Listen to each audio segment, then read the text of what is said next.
ማር ልጄ ወገን ዘመድ የለኝ ሀብት የለኝም ከእጄ።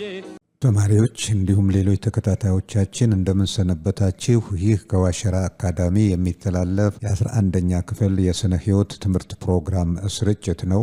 ባለፈው ፕሮግራማችን ዩኒት 5 ሌሰን 15ን አይተናል። በዛሬው ሌሰናችን የምናየው ሌሰን 16 ይሆናል። ወደ ዛሬው ሌሰን ከመግባታችን በፊት እንዲህ ሁልጊዜ በሌሰናችን መጀመሪያ አደራ የምንላችሁ ይህ ትምህርት የአካዳሚያችን ዋነኛ ዓላማ ትምህርት የመምህራን እጥረት የግብዓት እጥረት ያለበት ቦታ ተደራሽ እንዲሆን ስለሆነ ሼር፣ ሰብስክራይብ እና ላይክ ማድረግ አትርሱ።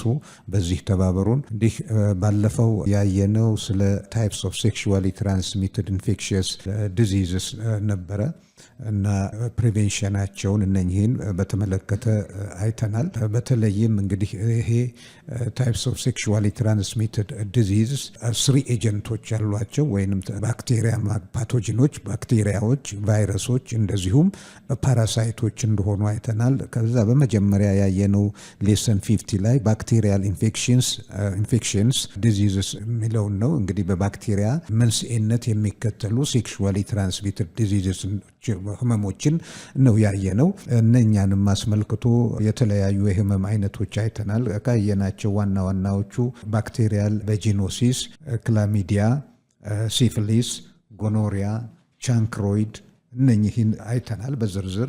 እነኚህን ባየንበት ጊዜ ደግሞ በምን መልኩ ከሰው ወደ ሰው እንደሚተላለፉ፣ በምን መልኩ መከላከል እንደሚቻል፣ እንደዚሁም በምን መልኩ አንድ ሰው ተጋላጭ ከሆነ ለበሽታው ከዛ እንዴት ትሪትድ መሆን እንዳለበት ነው በዝርዝር ያየነው።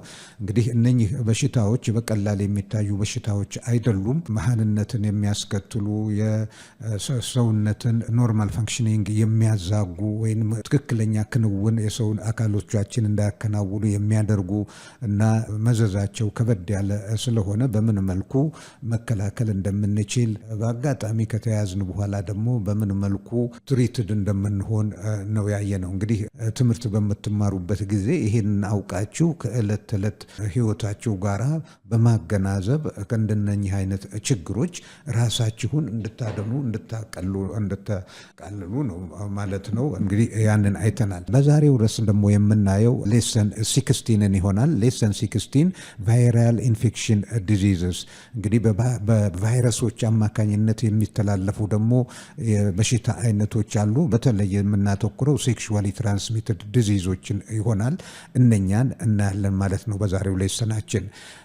ቫይራል ኢንፌክሽን ዲዚዝስ ኤ ጄኒታል ሄርፐስ። እንግዲህ የመጀመሪያው ጄኒታል ሄርፐስ የሚባለው ጄኒታል ሄርፐስ is a sexually transmitted infection caused by 2 types of the herpes simplex viruses, herpes simplex virus 1 and herpes simplex virus 2, simplex virus 2 በእነኚህ በሁለት የቫይረስ አይነቶች የሚከሰት ነው የሚተላለፈው። ይሄ ጄኒታል ሄርፐስ በሴክሹዋል ኮንታክት ጊዜ ነው።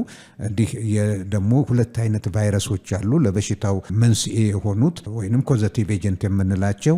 እነኚህም ሄርፐስ ሲምፕሌክስ 1 እና ሄርፐስ ሲምፕሌክስ ቫይረስ 2 ቫይረስ 1 እና ቫይረስ 2 የምንላቸው ናቸው። እነኛን እናያለን።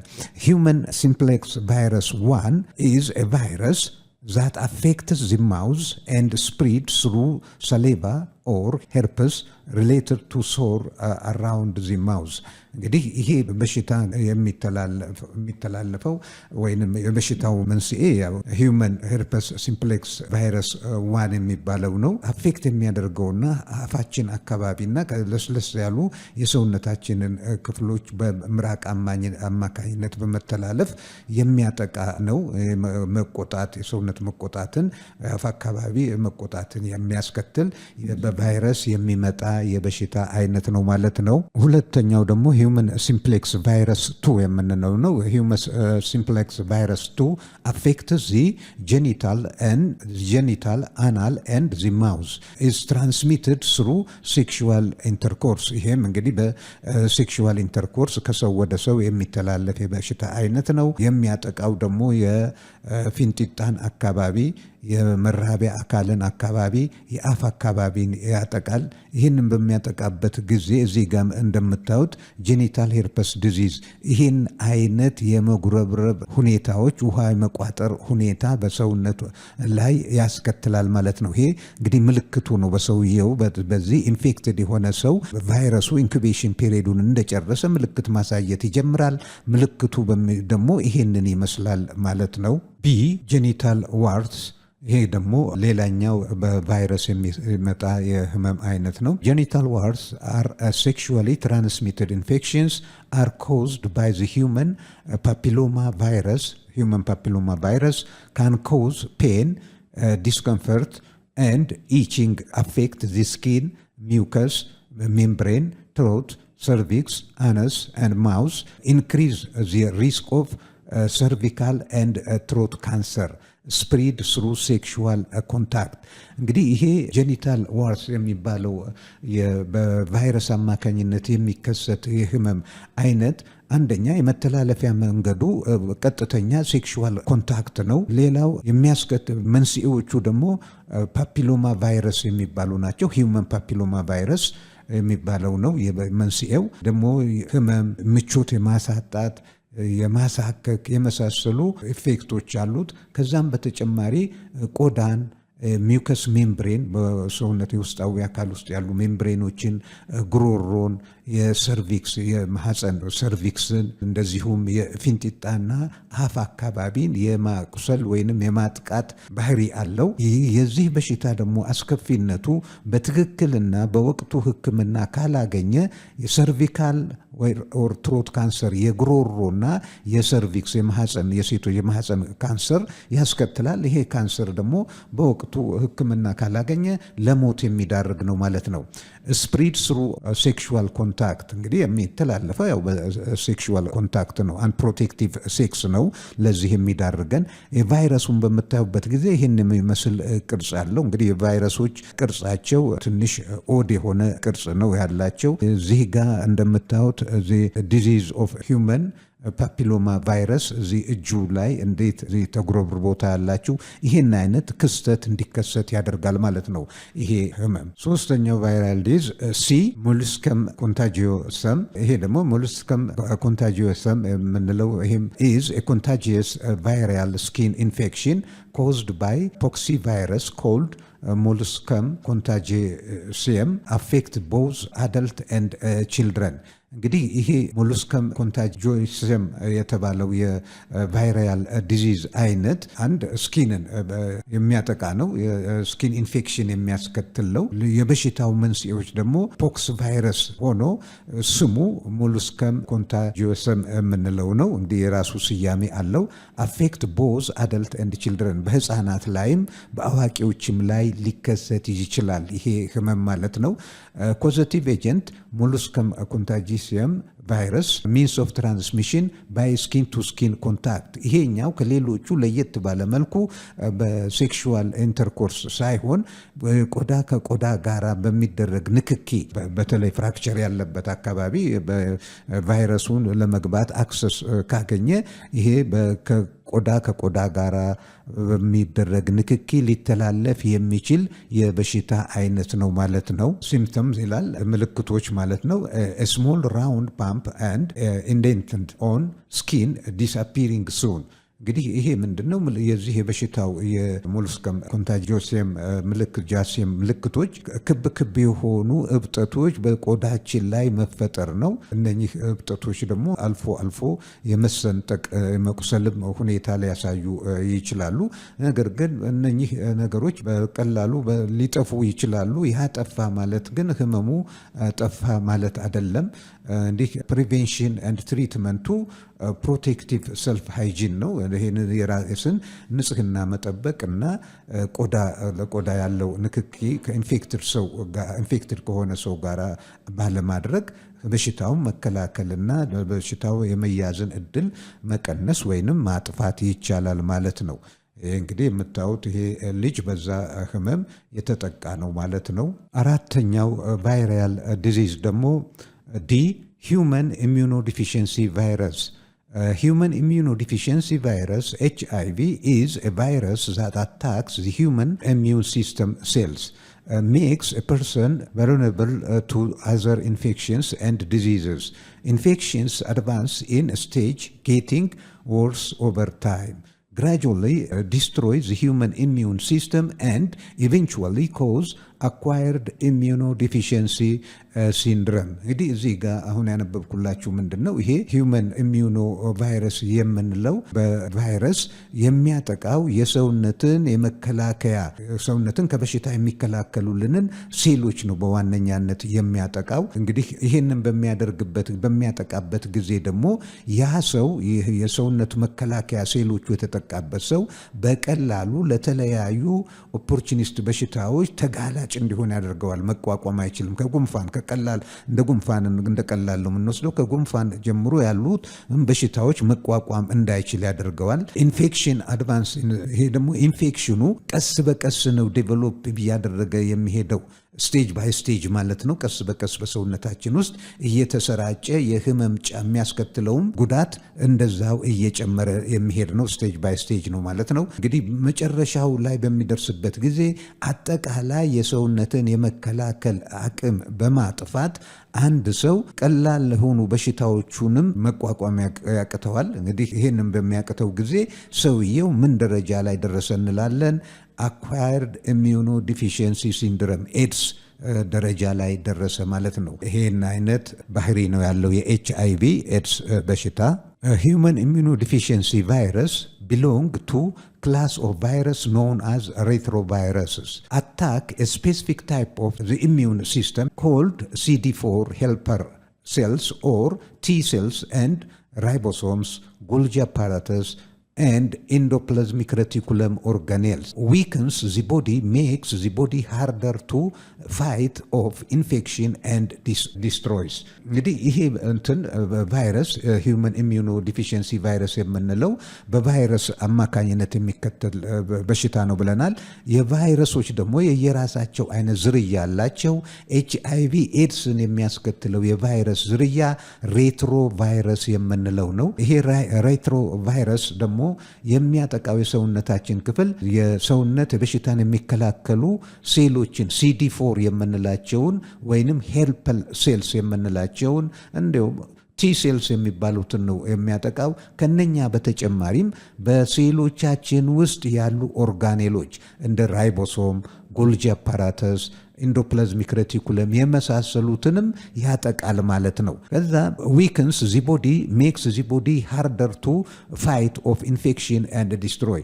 እንግዲህ ሰውነትን በሽታ የመከላከል አቅም እያዳከመ ይሄድና በሽታን ለመቋቋምና ለመከላከል የማንችልበት ደረጃ ያደርሰናል ማለት ነው። ይሄ በሽታ እዚህ ጋር የምታዩት ኤችአይቪ ስትራክቸር ቫይረሱን ስትራክቸር ነው የሚያሳየው ይሄ ስዕል። እንግዲህ ስትራክቸሩ እዚህ ጋር የዲኤንኤው ነው የምታዩት። እዚህ ጋር ሽፋኑን ፎቶን ታያላችሁ። እዚህ ስዕሉ ላይ ጽሁፎቹ በጣም ደቀቅ ያሉ ናቸው ለማንበብ። እዚህ ጋር የምታዩት ይሄ ቀስቱ የሚያሳያችሁ እዚህ ጋር ኤችአይቪ ኤንቨሎፕ ሽፋን አለው። ይሄ ሽፋኑ እንደ ከረጢት ሆኖ ሸፍኖት የሚገኝ ነው የቫይረሱን። ያ ኤችአይቪ ኤንቨሎፕ ነው የሚባለው። እዚህ ጋር ደግሞ የምታዩት እቺኛዋ ስዕል የምታሳያችሁ እዚህ ጋር የሚያሳየው ኤችአይቪ አርኤንኤ ራይቦኒውክሊክ አሲድ ሄሬዲተሪ ስትራክቸራቸው ነው እንጂ ራይቦኒውክሊክ አሲድ ነው እዚህ ጋር ያለው ኤችአይቪ አርኤንኤ ማለት ነው። እዚህ ጋር ደግሞ የምታዩት እዚች ጋር የተጻፋችሁ ክብ ሆና የምታዩት ስዕል ኤችአይቪ ኤንዛይም። እንግዲህ ኤንዛይሞች ባዮኬሚካል ሪአክሽኖችን አክቲቬት የሚያደርጉ ናቸው። ቫይረሶችም እንግዲህ እንደ ሊቪንግ እንደ ነን ሊቪንግም የሚቆጠሩ ትራንዚሽናል ኦርጋኒዝሞች ቢሆኑም ፓርቲክል ቢሆኑም ኢንዛይሞች ያሏቸው ነገሮችን አክቲቬት የሚያደርጉላቸው ይሄ የሚያሳየው የኤችአይቪ ኢንዛይምስ ነው። እዚህ ጋር ደግሞ የምታዩት አለ እዚህኛው ላይ ይሄ ቀስቱ የሚያሳየው ይሄ አረንጓዴውን ሳጥን ነው የሚያሳየው። ይሄ ኤችአይቪ ካፕሲድ ዋነኛው አርኤንኤን ከቦ የሚገኘው እንትን ኤችአይቪ ካፕሲድ የሚባለው ያ ነው ማለት ነው።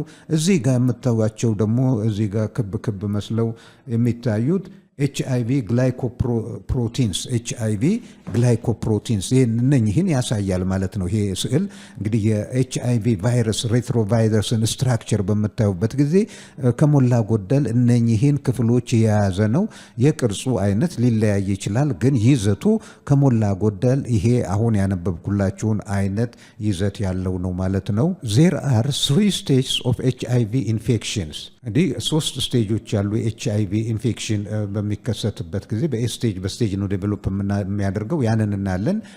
ስቴጅ 1 acute HIV infection. Early stage from 2 to 4 weeks after infection shows flu-like symptoms such as fever, headache, and rash.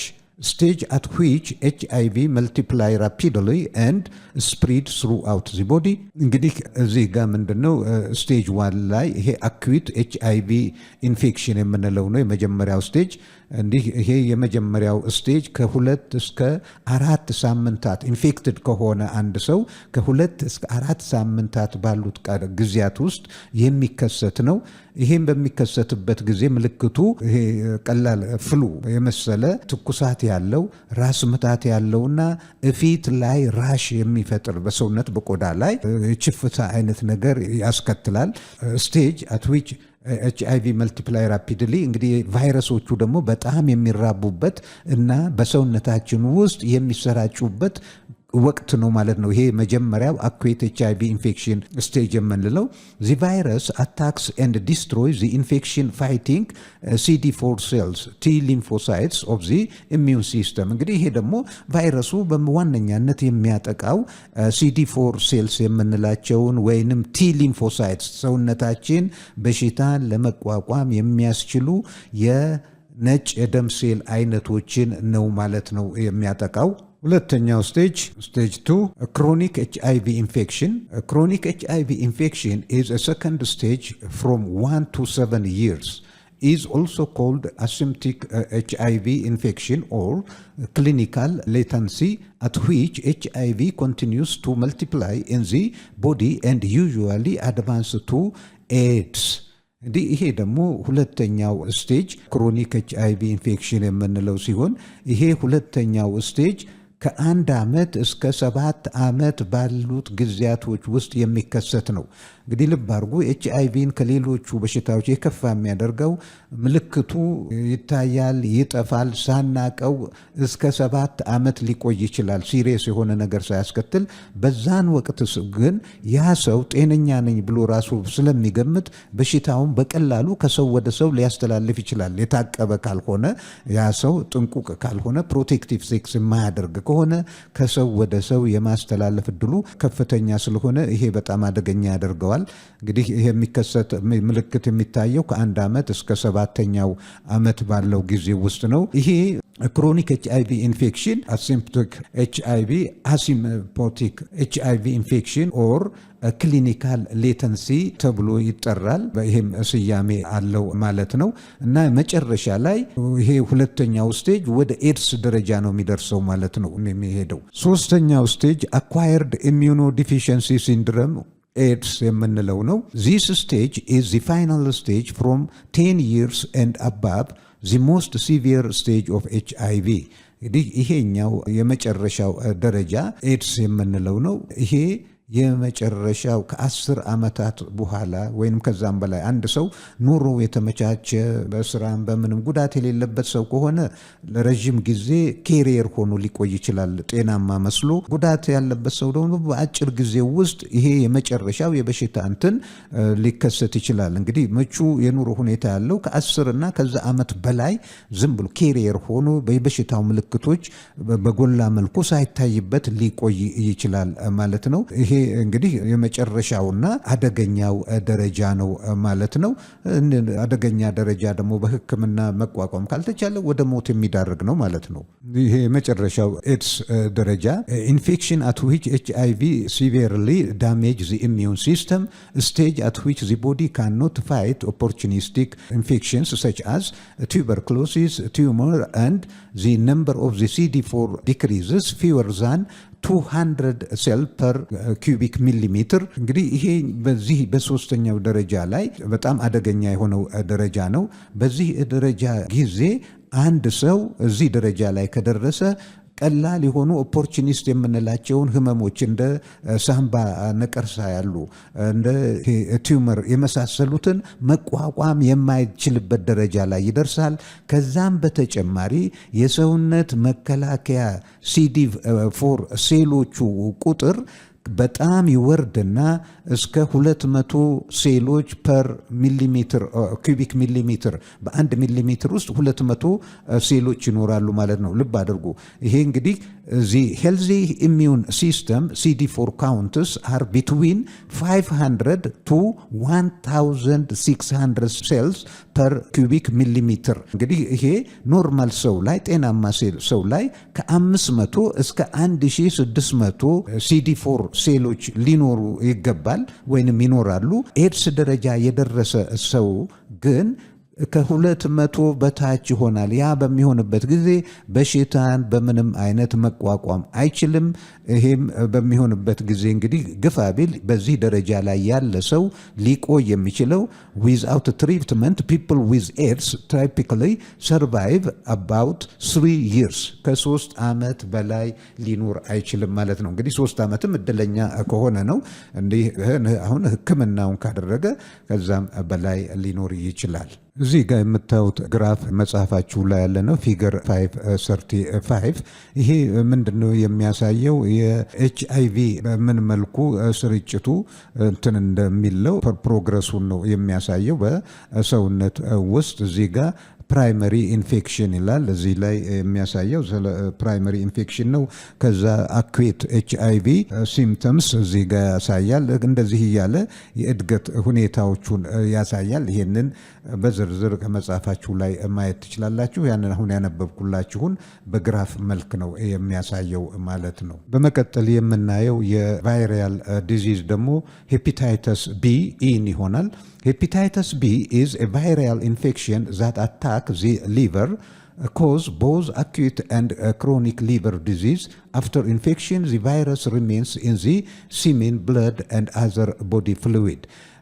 ሄፓታይተስ ቢ የምንለው በቫይረስ አማካኝነት የሚከሰት ህመም ሆኖ በዋነኛነት የሚያጠቃው ደግሞ የጉበትን ክፍል ነው ማለት ነው። እንዲህ ይሄ በጣም ቀለል ያለ ወይንም ከበድ ያለ ህመምን ሊያስከትል ይችላል። ከኢንፌክሽኑ በኋላ ይሄ ቫይረስ በወንድ ፈሳሽ ሲሚን ውስጥ በደሙ ውስጥ እንደዚሁም በተለያዩ ፈሳሾች ውስጥ ይቆያል ማለት ነው። እዛው ውስጥ እየተራባ ይቆያል። people with acute hepatitis B develop liver cancer disease, cirrhosis and hepatocellular carcinoma that cause liver failure leading to death። እንግዲህ ይሄ ክሮኒክ ወይ አኩት የሆነው ሄፓታይተስ ቢ ተጋላጭ የሆኑ ሰዎች ጉበታቸው ወደ ካንሰርነት የሚለወጥ የጉበት በሽታ ይሄ ሲሮሲስ የምንለው እንዲከሰት ያደርጋል። ከዛም በተጨማሪ ሄፓቶ ሴሉላር ካርሲኖም የተባለ የኖት ልብ ጉበት በአጠቃላይ ስራውን እንዲያቆምና ሞት እንዲከሰት የሚያደርግ ህመም ያስከትላል ማለት ነው። እንግዲህ ሄፓታይተስ ቢ በጣም በተለይ ይሄ አኩት ሄፓታይተስ ቢ የምንለው በጣም አደገኛና ሰዎችን ለሞት የሚዳርግ በቀላሉ ሊሰራጭ የሚችል የበሽታ አይነት ነው። Vaccines prevent hepatitis B disease effectively and make safe።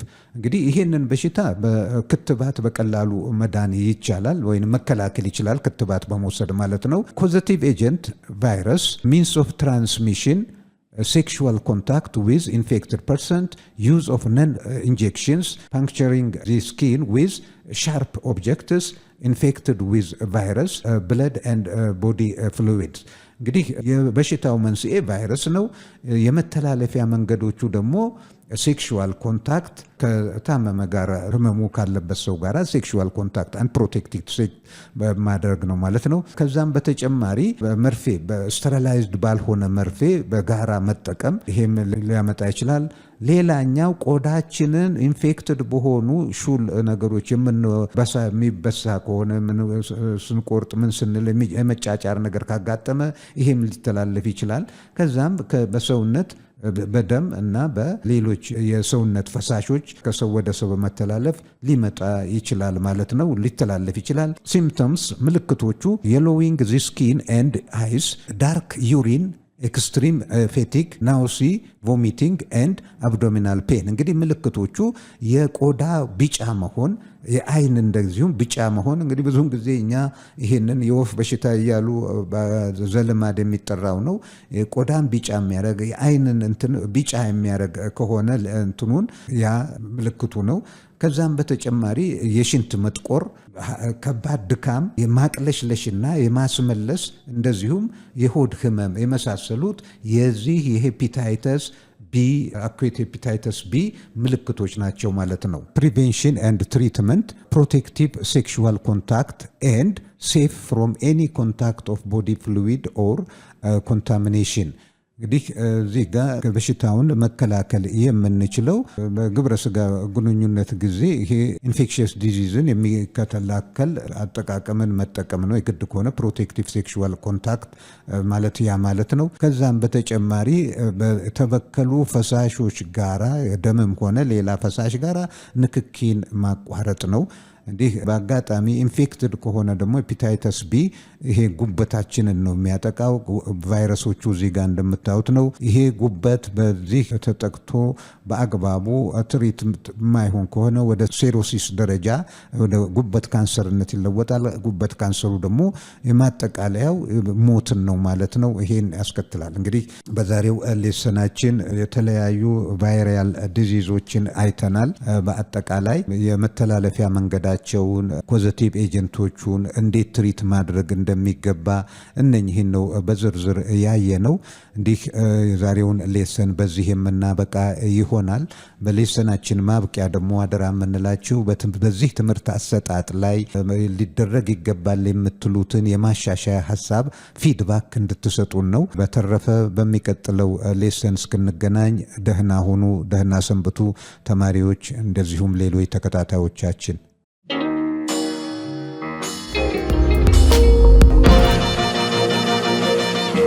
ፀሐይ ነው ላልተማረ ሰው ግን ቀኑ ጨለማ